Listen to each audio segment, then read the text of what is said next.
Hey, ¿qué pasa, familia legendaria? ¿Cómo están? ¿Cómo se encuentran, chicos? Tal cual lo leyeron en el título del video, el día de hoy voy a estar compartiendo algunos datos muy interesantes, muy curiosos sobre el riquísimo pan de muerto mexicano. Chéquense esta belleza, chicos. Sin duda es un pan exquisito que en lo personal sí me gusta muchísimo.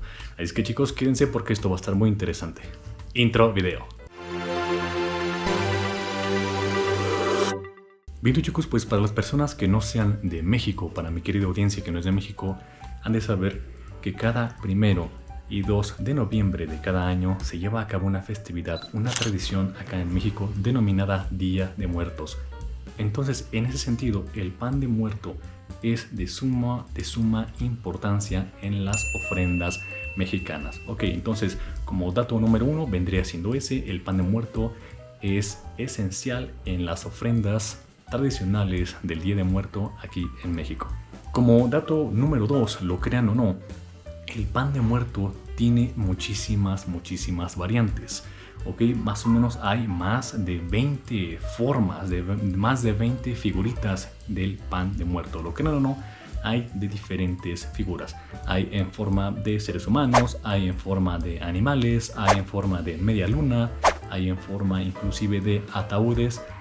O sea, en cada región de México, cada estado tiene su propia figurita del pan de muerto. Sin embargo, la más clásica, la más conocida, es precisamente esta redondita que tengo aquí conmigo.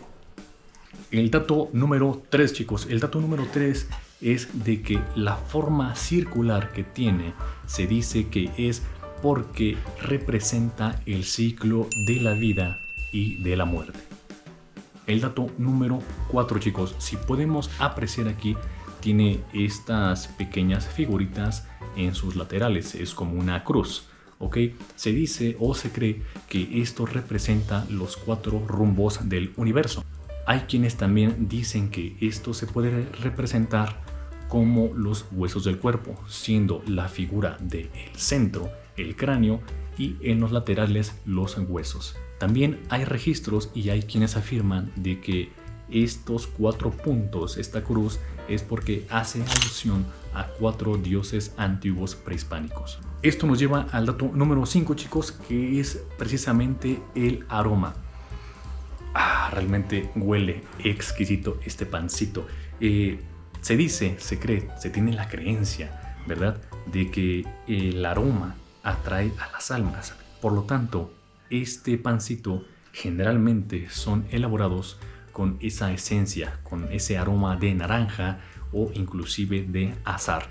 Entonces se cree que esto atrae a las almas. El dato número 6, chicos, referente al pancito, es de que, si podemos apreciar, tiene esta tonalidad con este azúcar como blanquizco, ¿ok?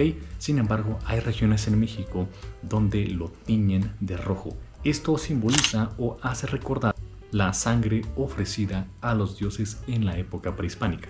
Por otro lado, hay lugares también donde le agregan azúcar como rojiza, ya que en el México prehispánico se acostumbraba a enterrar a los difuntos con un polvo llamado cinabrio o sulfato de mercurio.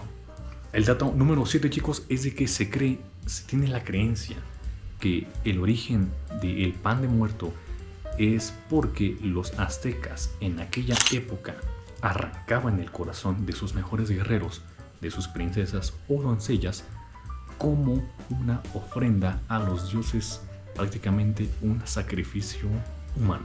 Y el 8º dato, chicos, es de que es un pan simplemente delicioso y muy bello.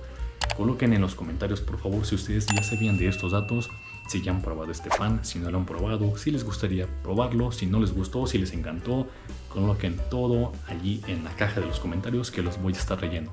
Vale, chicos, ahí tienen esos datos curiosos. Espero que les haya gustado. No olviden suscribirse, es totalmente gratis y yo creo que nos vemos en el siguiente video.